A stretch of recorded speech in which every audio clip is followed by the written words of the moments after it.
अन्नपूर्णे सदापूर्णे शंकरी प्राणवल्लभे ज्ञान वैराग्यदायिनी भिक्षा देहि च पार्वती। हे माँ पार्वती तुम्हें हेउछ अन्नपूर्णे सदापूर्णे। माँ हेउचंती पूर्णानंदमयी।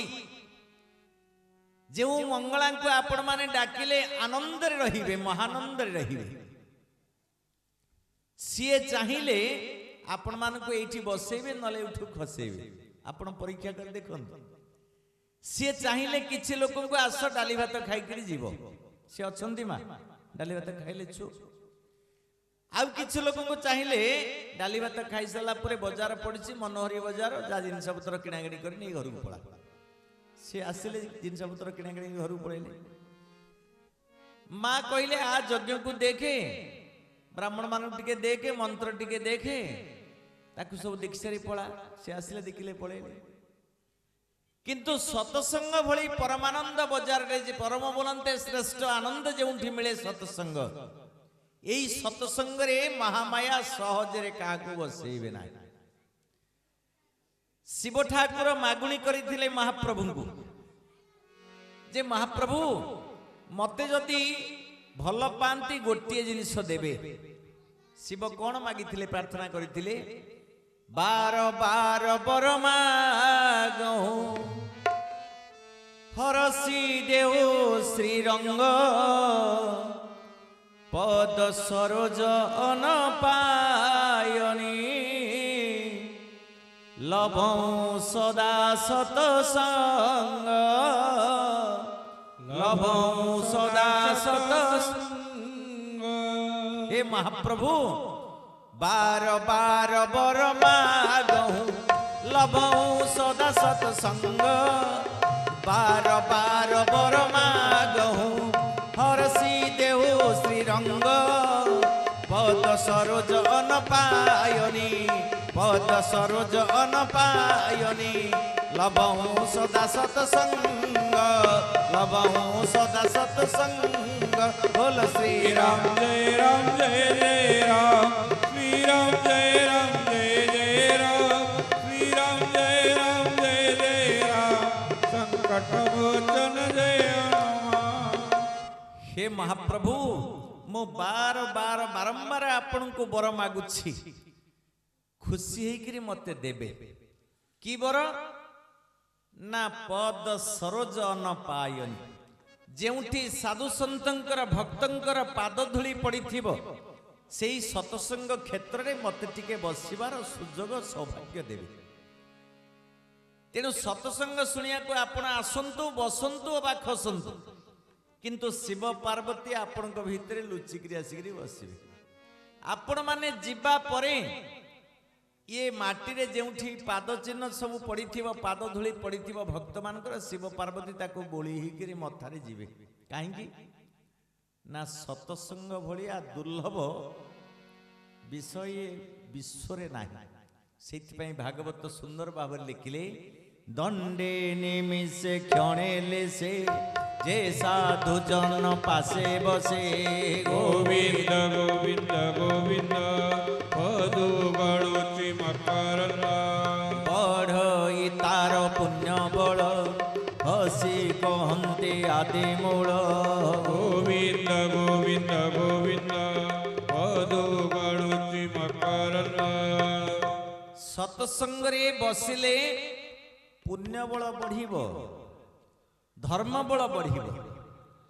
जो पुण्य बल धर्म बल रे ये जगत को आपण माने अक्लेश रे अतिक्रम करि पारिबे। भव सागर को आपण अक्लेश रे पारी होई पारिबे। जदि पुण्य बल नाही धर्म बल नाही ताहले इतर जीव भलिया केवल जन्म नेबे मृत्युवरण करिबे। सेति पई शास्त्र सुंदर भाव रे कहिले धनानि भूमौ पशवस्य गोष्ठे बधु गृह द्वारे सखा श्मशाने देहश्चितायां परलोक मार्गे धर्मान गोग क्षति जीव एक धर्मान गोग क्षति जीव एक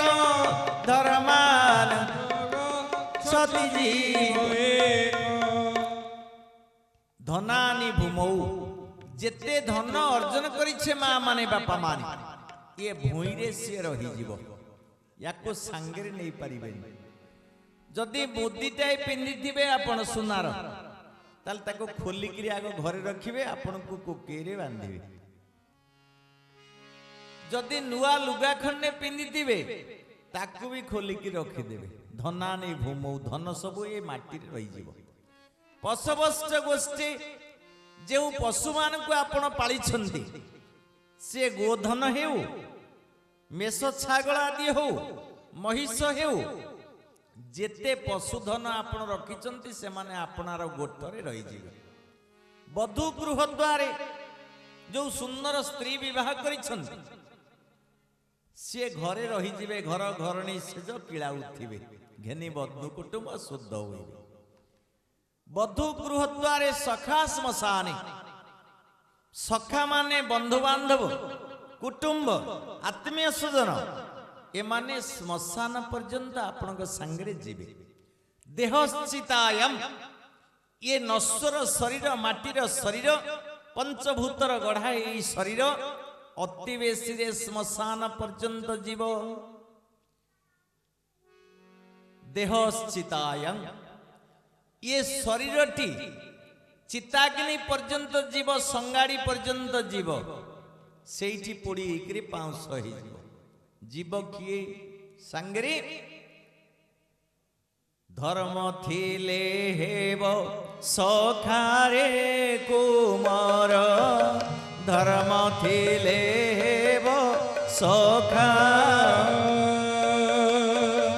ଭଜୁ କେ ନାରାମ ନାମ ରେ କୁମାର, ଭଜୁ କି ନାରାମ ନାମ,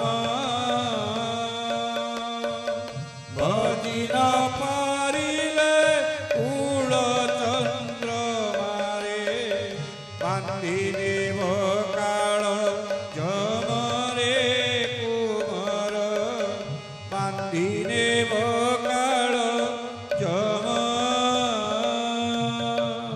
ଏତେ କଥା କିରି ବୁଝା ହେଇଛି, ତଥାପି କଳି ଯୁଗରେ ଲୋକ ବୁଝିବା ପାଇଁ ରାଜି ନୁହନ୍ତି। ଯେମିତି ମେକଅପ୍ ନେଇଥିବା ଲୋକ ब्यूटी पार्लर रे घंटा घंटा धरी हजार हजार टका खर्च करिक लोक सुंदर सुंदरी होउचंदी। केते समय पर्यंत रहउची? राति पाइला बेलू से आउ नथिबो। ठीक से भली भावरे आमे माया द्वारा एपरी आबद्ध होइछे किछि समय परे आउ से कथा मने रहु नाही। पुणी लोक माने भूली जाउछंती जहाको आमे श्मशान वैराग्य बोली कहूछे। आत्मीय स्वजन सबको नेले पड़िले आखि आगे देखिले एते अर्जन करथिबा लोकटा सब छाड़ी देकरी पड़ी पाउंस हो गला। लोके सेठी दंडारे बसिकरी आलोचना कले ये जीवन किछि न आज अछि काली नाही। काई एते लोभ करिबा? कोन पई एते लोभ करिबा? जेमिति सब दाह कर सारी पड़ी सारी संस्कार कर सारी जेमिति आसिकरी गाधेई पड़िबे मा पुणी माया लागिगला। पुणी माया भितरे पसी गले। जेते बुझा हला सबु कहू अछु मोर मोर बोली ए देह नुहई तोर धन माली ए देह नुहई तोर आज मरी गले बासी मोड़ा हेबु करी देबे सात पर। जय जगन्नाथ जय जगन्नाथ जय जगन्नाथ जय जगन्नाथ। लोक मान गोटे दिन आपण को घरे रखिबे नाही। गोटे दिन कहबे बासी मोड़ा हे गला सी।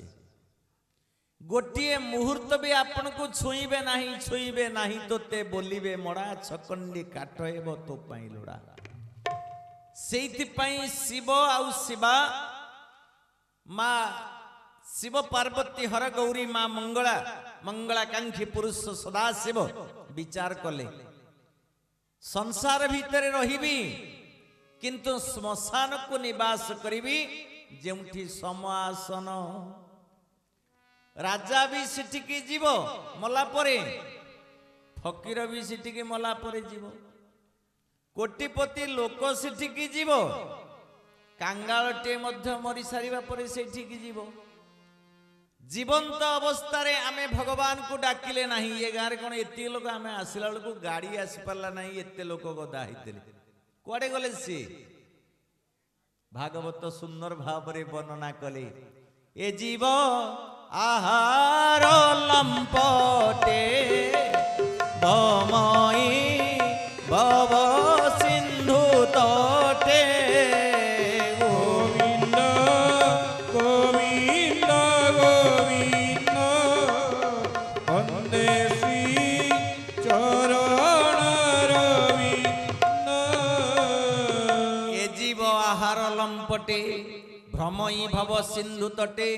କାଲି ସକାଳେ ମା ପରୀକ୍ଷା କରିବେ, ଗୋଟିଏ ବିସ୍କୁଟ ଧରିକିରି କୁକୁର ଆଗରେ ହଲେଇବେ। ସେ ବିସ୍କୁଟ ତାକୁ ନ ଦେବା ପର୍ଯ୍ୟନ୍ତ ସେ ଆପଣଙ୍କ ପାଖରେ ଏପଟ ସେପଟ ହଉଥିବ। ଯେମିତି ସେ ବିସ୍କୁଟ ଗଣକ ପକେଇଦେବେ, ସେ ଖାଇଦେଲା, ଦେଖିଲା ଆଉ ଏ ଲୋକ ପାଖରେ ବିସ୍କୁଟ ନାହିଁ, ସେ ଖସି ଚାଲିଯିବ, ଆଉ ରହିବ। ଆମେ ଯୋଉମାନେ ସ୍ଥିର କରିକିରି ଆସିଥିଲେ ଗଣ୍ଡାଏ ଡାଲି ଭାତ ହଉଛି, ଗଣ୍ଡାଏ ମାଗଣାରେ ଖାଇ ଦେଇକିରି ଯିବା, ଖାଇ ଦେଇ ସାରିଲା ପରେ ଆଉ ଅଛନ୍ତି କେମିତି ରହିବେ ଆଉ? ସେଇଥିପାଇଁ ପୁଣି ଠାକୁରେ କହିଲେ, ଖାଇବା କଥା ମୂଳ କଲା କେଣିକି ଆଏଛୁ ବୋଇଲା। ଗୋବିନ୍ଦ ଗୋବିନ୍ଦ ଗୋବିନ୍ଦ ପଦୁଗଳୁ ମକରନ୍ଦ। ବୋଲେ ଆନନ୍ଦ କନ୍ଦ ଭଗବାନ ସଚିଦାନନ୍ଦ ଭଗବାନ ଆନନ୍ଦ ଏକବାରେ ହରି ବୋଲ। ଖାଇବା କଥା ମୂଳ କଲା କିଣିକି ଆଇଛୁ ବୋଇଲା। ଯେଉଁମାନେ ଯେଉଁଥିପାଇଁ ଆସନ୍ତି ସେମାନେ ସେଇଥିପାଇଁ ବସିଥାନ୍ତି, ତାହା ପାଇସାରିବା ପରେ ଖସନ୍ତି। କିନ୍ତୁ ଶିବ ଆଉ ମା ପାର୍ବତୀ ଏମାନେ ଜଗତ ପାଇଁ କେତେ ସମର୍ପିତ, ଆମେ ଜଗତରୁ କେତେ ନବା ପାଇଁ ବ୍ୟତିବ୍ୟସ୍ତ ହଉଛି ଟିକେ ଦେଖନ୍ତୁ। ଶିବ ଠାକୁର ହେଉଛନ୍ତି ବନ୍ଦେ ଦେବ ଉମାପତି ସୁରଗୁରୁ ବନ୍ଦେ ଜଗତ କାରଣ। ଯିଏ ଜଗତର କାରଣ ସେ ହେଉଛନ୍ତି ଶିବ ଠାକୁର। ବନ୍ଦେ ପନ୍ନଗ ଭୂଷଣ ମୃଗଧରଂ ବନ୍ଦେ ପଶୁନାଂ ପତି। ଶିବ ଠାକୁରଙ୍କର ଭୂଷଣ ହେଉଛି ପନ୍ନଗ ବୋଲନ୍ତେ ସର୍ପ। କାଳ ବେଳକୁ ସେ ଶରୀରର 8 ଅଙ୍ଗରେ ବାନ୍ଧିଛନ୍ତି 8ଟି ନାଗ, 8 ପ୍ରକାର ନାଗ, ଅଷ୍ଟକୁଳା ନାଗ ଶିବଙ୍କର 8 ଅଙ୍ଗରେ ବିରାଜମାନ କରୁଛନ୍ତି। ଜଟା ଉପରେ ଶିବଙ୍କର ଜଟା ହେଉଛି କପର୍ଦ୍ଦି। ସେ ଜଟା ଉପରେ ଗୋଟାଏ ନାଗଟିଏ ଫଣା ଟେକିଛି। ଶିବଙ୍କର ଗଳାରେ ଗୋଟିଏ ନାଗଟିଏ ଫଣା ଟେକିଛି। ଶିବ ଠାକୁରଙ୍କର ପଇତା ହେଇଛନ୍ତି, ଉପବିତ ହେଇଛନ୍ତି ନାଗ। ଶିବଙ୍କର ବସନ ହେଉଛି ବାଘ ଛାଲ, ବ୍ୟାଘ୍ର ଅଜିନ ବୋଲି କୁହାଯାଏ। ସେ ବାଘ ଛାଲକୁ ବାନ୍ଧିବା ପାଇଁ ଗୋଟାଏ ନାଗ ବେଲ୍ଟ ହେଇଛି, ଗୋଟାଏ ବନ୍ଧା ହେଇଛି। ହାତ କଚିଟିରେ ଗୋଟିଏ ନାଗ ବନ୍ଧା ହେଇଛନ୍ତି, ବାହୁରେ ଗୋଟିଏ ନାଗ ବନ୍ଧା ହେଇଛନ୍ତି ଏବଂ ଗୋଡ଼ ବଳାରେ, ଦି ଗୋଡ଼ ବଳାରେ ଦିଟା ନାଗ ବନ୍ଧା ହେଇଛନ୍ତି। 8ଟି ଅଙ୍ଗରେ ଅଷ୍ଟକୁଳା ନାଗ କାହିଁ ବାନ୍ଧିଛନ୍ତି ନା, ଯେତେବେଳେ ସମୁଦ୍ର ମନ୍ଥନ ହେଲା, ନାଗକୂଳର ବିଷ ଯେତେବେଳେ ସମୁଦ୍ର ଜଳରେ ଭାସିଲା, ବରୁଣ ଦେବତାଙ୍କର ଅନ୍ୟ ନାମ ହେଉଛି ଯଦାସମ୍ପତି। ଯେତେବେଳେ ବରୁଣ ଦେବତା ସେ ନାଗ ବିଷକୁ ଆଣି ଅର୍ପଣ କଲେ ନାରାୟଣଙ୍କ ପାଖରେ, ନାରାୟଣ ମା ପାର୍ବତୀଙ୍କୁ ଦେଲେ, ପାର୍ବତୀ ତାଙ୍କୁ ଶିବଙ୍କୁ ଦେଲେ। ଯେତେବେଳେ ଶିବରାତ୍ରି ପରେ ଶିବ ଠାକୁରଙ୍କର ଚେତା ଯେତେବେଳେ ଆସିଲା, ସେତେବେଳେ ଅଷ୍ଟକୁଳା ନାଗଙ୍କୁ ସବୁ ପାଖକୁ ଡାକିଲେ, କହିଲେ ହେ ନାଗକୁଳ, ତୁମେ ଯଦି ଏମିତି ବୁଲିବ ଚାରିଆଡେ ଯାକ, ତାହେଲେ ତୁମେ କେତେବେଳେ କେତେବେଳେ ଜୀବଜନ୍ତୁ ମାନଙ୍କର ମୃତ୍ୟୁର କାରଣ ହବ। ତେଣୁ ତୁମେ ଆଉ ମୋ ନିର୍ଦ୍ଦେଶ ବିନା ବାହାରକୁ ଯାଇପାରିବ ନାହିଁ। ସେଥିପାଇଁ ସମସ୍ତ ନାଗକୁଳଙ୍କୁ ନିଜ ଅଙ୍ଗ ଦେହରେ ବିଶ୍ରାମ ଦେଇଛନ୍ତି ଶିବ ଠାକୁର। ଆପଣମାନେ ନିର୍ଭୟରେ ବୁଲୁଛନ୍ତି, ନହେଲେ ଆମେ ଯେଉଁ ଲୋକରେ ଅଛେ ପାତାଳ ଲୋକର ନାମ ହେଉଛି ନାଗଲୋକ। आमे प्रति मुहूर्त दंताघातर शिकार हुंते महादेवता शिव महादेवी माँ मंगला पार्वती हमको सुरक्षित कर रखिछन्ति बोलिए आनंद कंद भगवान आनंद एक बार हरि हरि बोल वंदे पन्नग भूषण मृगधरंग वंदे पशुनांग पति। ये सृष्टि रे जेते जेते अवगुण अच्छी पशुगुण अच्छी से सबको दमन करी शिव रखिछन्ति। जानाम रस को संसारे सार करी छहर से महाप्रभु हृदय नित्य तांतु मोर गोविंद गोविंद गोविंद जय राधे गोविंद पदरु जाहार चर्चि दिग्र सेम करन सदा सर्वदा महाप्रभु शंकर भगवान ध्यानस्थ ही जानती। कहीं ध्यानस्थ हुंती ना ध्यानस्थ हबार कारण होची प्रति मुहूर्त रे शिव ठाकुर महाप्रभुंकर भजन कीर्तन करंती नाम जप करंती। जानाम रस को संसारे सार करी छहर सेही महाप्रभु हृदय मोर थांतु सत्वर मो हृदय रे थांतु। शिव अविनाशी पुरुष श्रीमन नारायण को अहर्निशी जप करुछंती जेई हरि सेई हर हरिहर एकाकार रूप गोटिए रूप। सेतिपई शास्त्र वर्णना करंती एकस्य रूप परमेश्वरस्य भिन्न चतुर्धा विनियोग काले भोगे भवानी पुरुषेषु विष्णु कोपे च काली समरे च दुर्गा। शिव हेउछंती एक इच्छा हेले से अनेक सृष्टि करंती। से हेउछंती परमेश्वर श्रेष्ठ ईश्वर परम बोलते श्रेष्ठ सबु चाई बड़ ठाकुर हेउछंती सुर श्रेष्ठ शिव। सी निज इच्छा रे निजको भिन्न भिन्न करी गढ़ी तुलंती। निज इच्छा मते सी को रूप धरंती भोगे भवानी। जेतबळे शिव ठाकुर इच्छा करंती भोग सुख करिबा पाई सेतबळे से भवानी ही जानती। माँ पार्वतींकर गोटे नाम हेउछि भवानी प्रभु शिवंकर गोटे नाम हेउछि भव। जेतबळे ऐश्वर्य को भोग करिया पाई इच्छा करंती माँ सेतबळे आपे भवानी ही जानती। पुरुषेषु विष्णु जेतबळे शिव चाहंती पुरुषाकृति हवा पाई पुंसाकृति हवा पाई सेतबळे स्वयं विष्णु बोली जान। जेतबळे सिए कोप मूर्ति धरंती सेतबळे से महाकालिका है जानती कोपे च काली। जेतबळे से युद्ध करिबा पाई इच्छा करंती समरे च दुर्गा सेतबळे से दुर्गा है जानती। तेणु भिन्न भिन्न रूप रे महाप्रभुंकर कृति आउ कीर्ति आपण माने अवलोकन करि पारिबे। एबे आसीबा जे मातृशक्ति पाखक आम देहरे ब्रह्म अछंती ना आमे समस्ते ब्रह्मंकर अंश अहं ब्रह्मस्मिन् मु हेउची गोटे ब्रह्मंकर अंश परम ब्रह्म हेउचंती मोर परम आराध्य। आर्यवर्त भारतवर्ष रे सनातनी माने जो श्रेष्ठ मंत्रटी को उच्चारण करती जहाको समस्त धर्म माने स्वीकार करती से इस्लाम हेउ ईसाई हेउ सिख हेउ बौद्ध हेउ जैन हेउ पारसी हेउ बाही हेउ जेकोसी धर्म हेउ ना कहीं सनातन धर्मर गोटे श्लोक को समस्ते स्वीकार करती। से श्लोकटी कौन शून्य शून्य महाशून्य शून्य मध्य निरामय निरामय मध्य ज्योति सज्योति भगवान यो सज्योति भगवान यो सज्योति भगवान यो। महाप्रभुंकर आद्य स्वरूप हेउछि ज्योति जीवनर अन्य नाम हेउछि ज्योति।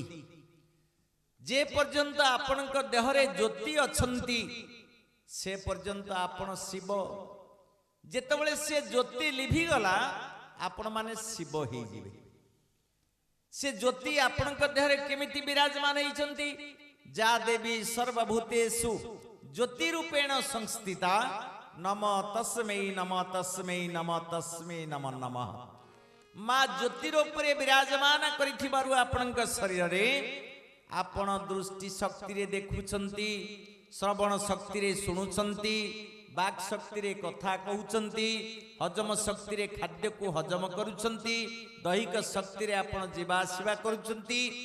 ଅତଏବ ଶକ୍ତି ରୂପରେ ମା ଭଗବତୀ ଶିବ ଠାକୁର ଏମାନେ ଆପଣଙ୍କ ଭିତରେ ବିରାଜମାନ କରିଥିବାରୁ ଆପଣମାନେ ଦିବ୍ୟ ମୂର୍ତ୍ତି ହେଇଛନ୍ତି। ଯେଉଁଦିନ ଶକ୍ତି ପଳେଇବ ସେଇଦିନ ଆପଣଙ୍କୁ ଆଉ ଛୁଇଁବେ ନାହିଁ। ଆପଣ ମନେ ପକାନ୍ତୁ, କୌଣସି ଲୋକ ଯେତେବେଳେ ମୃତ୍ୟୁ ମୁଖରେ ପଡେ, ସୁକୁ ସୁକୁ ହଉଥାଏ, ତାହେଲେ ପ୍ରଥମେ ତାର ଜୀବନ ଯାଉଛି ବୋଲି କେମିତି ଜାଣିବା? ନା ତା ପାଦ ଆଡୁ ହେମାଳ ହେଇଯାଉଛି କି ନାହିଁ ଦେଖିବା। ଯେପର୍ଯ୍ୟନ୍ତ ଶରୀର ଉଷୁମ ଥିବ, ଶରୀରରେ ତାପ ଥିବ, ଉତ୍ତାପ ଥିବ, ତା ଦେହରେ ପ୍ରାଣବାୟୁ ଅଛି ବୋଲି ଧରି ନିଆଯିବ। ସେଥିପାଇଁ ପ୍ରାଣରେ ଯିଏ ପ୍ରାଣାୟିତ ହେଇକରି ରହନ୍ତି ସେ ହେଉଛନ୍ତି ଭଗବତୀ ପରମାରାଧ୍ୟ ଶିବ ଠାକୁରାଣୀ, ଶିବା ବା ମଙ୍ଗଳା ବୋଲି ଆପଣମାନେ ଯାହାକୁ କହୁଛନ୍ତି। ଯେଉଁ ଯଜ୍ଞକୁ ଆପଣମାନେ କରୁଛନ୍ତି ବାଜପେୟ ଯଜ୍ଞ, ନାରାୟଣଙ୍କର ଯଜ୍ଞ, ଯଜ୍ଞର ଇଷ୍ଟ ଦେବତା ହେଲେ ନାରାୟଣ, ଯଜ୍ଞର ଇଷ୍ଟ ଦେବୀ ହେଲେ ମା ଗାୟତ୍ରୀ। ଯଜ୍ଞ ଫଳ କିନ୍ତୁ ନିଅନ୍ତି ଶିବ ଠାକୁର। ଯଜ୍ଞ ଫଳରେ ଆଉ କାହାରି ଅଧିକାର ନାହିଁ। ସେଇଥିପାଇଁ ସତୀ ଯେତେବେଳେ ଦକ୍ଷ ଯଜ୍ଞ ଦେଖିବା ପାଇଁ ଗଲେ ଶିବ ମନା କରିଥିଲେ, ନାଇଁ ତମେ ଯାଅ ନା। କାହିଁ ମନା କରିଥିଲେ? ନା ଶିବ ଜାଣିଥିଲେ ଯେ ସତୀ ହେଉଛନ୍ତି ଭାରି ରାଗି, ସେଥିପାଇଁ ଦକ୍ଷ ଯଜ୍ଞ ଦେଖିବାକୁ ଯିବାକୁ ସେ ମନା କଲେ। ଶିବ ଠାକୁର କହିଲେ, ସତୀ ତୁମେ ଶୁଣ, ମୋ କଥା ଟିକେ ଶୁଣ। କେତେ ଗୁଡ଼ିଏ ଜାଗାକୁ ନିମନ୍ତ୍ରଣ ନଥିଲେ ଯିବା ନାହିଁ, ଶାସ୍ତ୍ର କୁହେ। ସେ ଜାଗା କିଏ? କନ୍ୟା ଜାମାତା ଗୁରୁ ବୈଦ୍ୟ ପଣ୍ଡିତ ଶ୍ରୀରାମ ଜୟ ରାମ ଜୟ ଜୟ ରାମ। ବିନା ନିମନ୍ତ୍ରଣେ ଅପମାନ ନିଶ୍ଚିତ। ସଂକଟ ମୋଚନ ଜୟ ହନୁମାନ। କନ୍ୟା ଜାମାତା ଗୁରୁ ବୈଦ୍ୟ ପଣ୍ଡିତ ବିନା ନିମନ୍ତ୍ରଣେ ଗଲେ ହିଁ ଅପମାନ ନିଶ୍ଚିତ। ଶିବ କହୁଛନ୍ତି, ହେ ସତୀ, କନ୍ୟା ଯଦି ବାପ ଘରକୁ ବାପ ଭାଇ ଆସିନଥିବେ, କେହି ନବାକୁ ଆସିନଥିବେ, ଯଦି ସେ ଯାଆନ୍ତି ତାହେଲେ ଅପମାନ ପାଇବା ଥଏ। ଜାମାତା ବୋଲନ୍ତେ ଜ୍ୱାଇଁ ଯଦି ଶ୍ୱଶୁର ଘର ନିମନ୍ତ୍ରଣ ନଥାଏ ଯାଇଥାନ୍ତି ତାହେଲେ ଅପମାନ ପାଇବା ଥଏ। ଗୁରୁ ଯଦି ଶିଷ୍ୟ ଘରକୁ ବିନା ନିମନ୍ତ୍ରଣରେ ଯାଆନ୍ତି ତାହେଲେ ଅପମାନିତ ହେବା ନିର୍ଧାର୍ଯ୍ୟ। ବୈଦ୍ୟ ଯଦି, ଡାକ୍ତର ଯଦି ରୋଗୀ ଘରର ନିମନ୍ତ୍ରଣ ବିନା ଚିକିତ୍ସା କରିବାକୁ ଯାଏ ତାହେଲେ ଅପମାନିତ ହେଇକରି ଫେରିବ। ପଣ୍ଡିତ ମାନେ ପାଣ୍ଡିତ୍ୟ ଚର୍ଚ୍ଚା କରିବା ପାଇଁ ବିନା ନିମନ୍ତ୍ରଣରେ ଯଦି ଯାଆନ୍ତି ତାହେଲେ ସେମାନେ ନିଶ୍ଚିତ ଅପମାନିତ ହେବେ। ତେଣୁ ହେ ସତୀ, ତୁମ ବାପା ଦକ୍ଷ ତ ନିମନ୍ତ୍ରଣ କଲେନି, ଆମେ କାହିଁକି ସେଠିକି ଯିବା? କିନ୍ତୁ ସତୀ ଠାକୁରାଣୀ ଜିଦି ଧରି ବସିଲେ, କହିଲେ ସ୍ୱାମୀ, ତୁମେ ସିନା ଶ୍ୱଶୁର ଘରର ନିମନ୍ତ୍ରଣ ନାହିଁ, ତମେ ଯିବନି, ମୁଁ କିନ୍ତୁ ଯିବି। ମୋ ବାପ ଘର, ମୋର ଭାଇ ସହଜେ ନାହିଁ, ମୁଁ ତାଙ୍କର ବଡ଼ ଝିଅ, ମତେ ଯଦି ନିମନ୍ତ୍ରଣ ନ କଲେ ମୁଁ କେମିତି ନ ଯିବି? ମୁଁ ଯିବି, ତମେ ତମର ପଛେ ସମ୍ମାନକୁ ଜଗିକିରି ରହ। କାହିଁକି ଦକ୍ଷ ଯଜ୍ଞକୁ ନିମନ୍ତ୍ରଣ ନଥାଇ ମା ଗଲେ? ଗଲେ ଏଇଥିପାଇଁ ତାଙ୍କର ଦେହ ସେଇଠି ଛାଡ଼ିବେ। ସେ ଦେହ ଛାଡ଼ିବା ପରେ ପୁଣି ଜନ୍ମ ନେବେ ହୈବବନ୍ତ ରାଜା ଘରେ, ପର୍ବତରାଜ ଘରେ ପାର୍ବତୀ ହେଇ। ସେଠି ଜନ୍ମ ହେଇସାରିବା ପରେ ପୁଣି ଶିବଙ୍କୁ ବିବାହ କରିବେ। ଶିବ ବିବାହ କରିସାରିବା ପରେ ଶିବଙ୍କୁ ଶିବ ପାର୍ବତୀଙ୍କର ମିଳନ ହବ। ଏଇ ମିଳନ ସମୟରେ ବ୍ରହ୍ମ ଶକ୍ତି ସ୍ଖଳିତ ହବ। ତାକୁ ସୂର୍ଯ୍ୟ, ବରୁଣ, କୁବେର, ଇନ୍ଦ୍ର ଆଦି ଷଡ଼କୃତ୍ତିକାଙ୍କର କୁମାରୀ କନ୍ୟା ମାନେ ତାକୁ ଗ୍ରହଣ କରି ଗର୍ଭବତୀ ହେବେ। ସେ ଷଡ଼କୃତ୍ତିକାଙ୍କର 6ଟି ପୁତ୍ର ସନ୍ତାନ ଜାତ ହେବ। এই 6ଟି ପୁତ୍ର ସନ୍ତାନକୁ ଏକତ୍ର କରି ଶିବ ଗୋଟିଏ ଠାକୁର କରିଦେବେ, ସେ ହେବେ କାର୍ତ୍ତିକେୟ। ସେଇ କାର୍ତ୍ତିକଙ୍କର ଦ୍ୱାରା ତାରକାସୁରର ନିଧନ ହବ।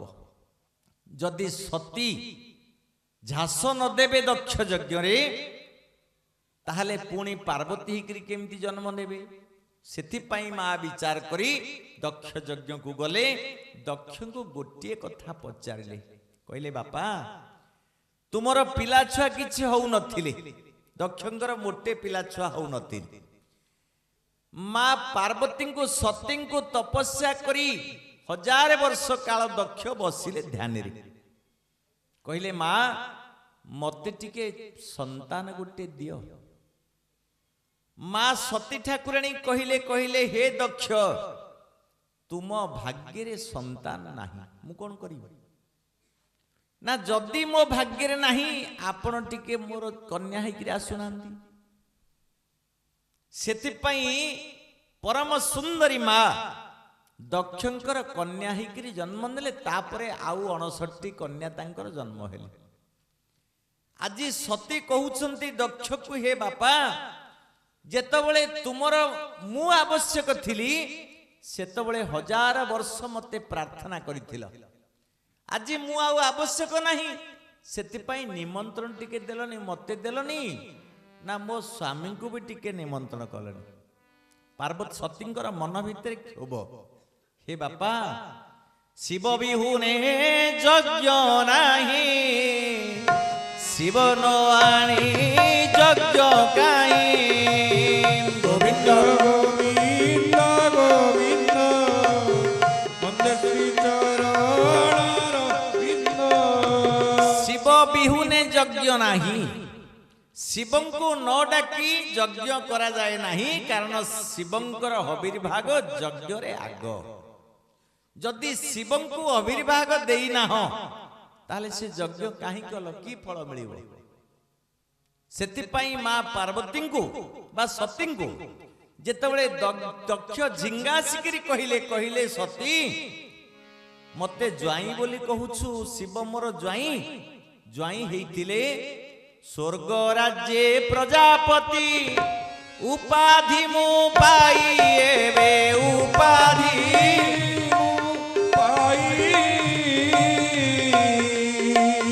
ବେଦବର ହସ୍ତେ ଶିରେ ଶିରିପା ବନ୍ଧାଇ ଏବେ ଶିରିପା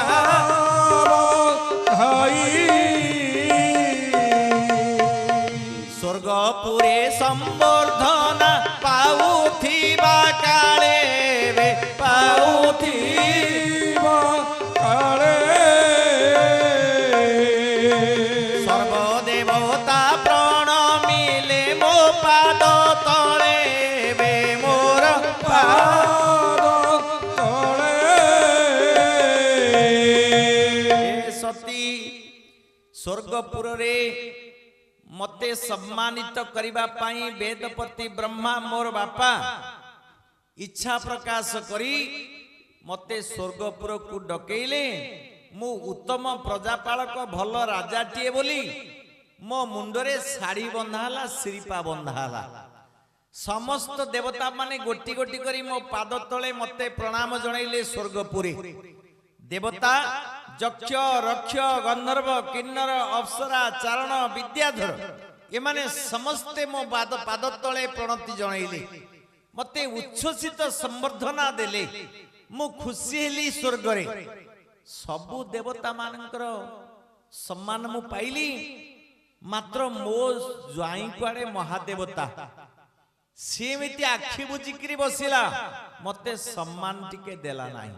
ଏଣୁ ବିଚାର ମୁଁ କଲି, ଆପଣା ରାଜ୍ୟରେ ଯାଇ ଯଜ୍ଞ ମୁଁ କରିବି, ଶିବକୁ ନିମନ୍ତ୍ରଣ ଯେ କେବେ ନ ଦେବି। ଗୋବିନ୍ଦ ଗୋବିନ୍ଦ ଜୟ ଶ୍ରୀରାଧା ଗୋବିନ୍ଦ ପଦରୁ ଜାଗରୁ ଅତି ଦିବ୍ୟ ମକରାନ। ମୋ ନିଜ ରାଜ୍ୟରେ ଯାଇକିରି ଯଜ୍ଞ କରିବି, ସବୁ ଦେବତାଙ୍କୁ ନିମନ୍ତ୍ରଣ ଦେବି, କିନ୍ତୁ ଏ ଶିବକୁ ଦେବିନି। ମତେ ଯେମିତି ସ୍ୱର୍ଗ ରାଜ୍ୟରେ ଅପମାନିତ କରିଛି, ମୁଁ ସେମିତି ତାକୁ ମୋ ରାଜ୍ୟରେ